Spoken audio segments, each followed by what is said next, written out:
91.9 Friends FM presents বনেদি বাড়ির 52 ব্যঞ্জন with Arijit season 2।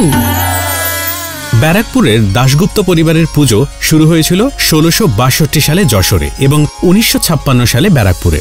এখানে দেবীকে নিবেদিত ভোগের নিরামিষের পাশাপাশি আমিষ ভোগও অন্তর্ভুক্ত থাকে। এই ভোগ সন্ধ্যাবেলায় নিবেদন করা হয় বলে এটি নিশা ভোগ নামে পরিচিত।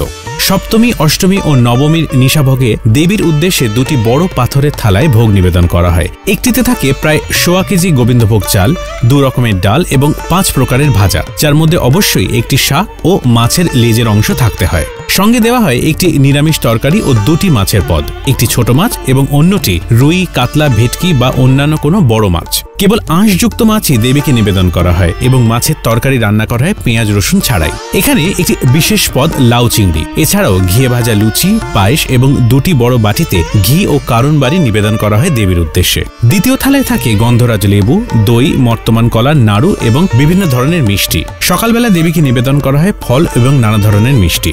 দশমীতে পান্তা ভোগে দেবীকে নিবেদন করা হয় পান্তা ভাত, কচু শাক এবং মাছ ভাজা। সব মিষ্টি বাড়িতেই তৈরি হওয়ার প্রথা চলে আসছে, যার মধ্যে উল্লেখযোগ্য সাদা ও বাদামি নারকেলের নাড়ু, ক্ষীরের ছাপ সন্দেশ, নারকেলের ছাপ সন্দেশ এবং নারকেল চিনি দিয়ে তৈরি এক ধরনের মিষ্টি। একটি বিশেষ জলপাইয়ের চাটনিও ভোগের অংশ, যা তৈরি হয় জলপাই, তেঁতুল, আমড়া ও মিষ্টি আলু দিয়ে। বংশ পরম্পরায় আজও ব্যারাকপুরের দাশগুপ্ত পরিবার এই একই প্রথা ধরে রেখেছেন আগামী প্রজন্মের জন্য।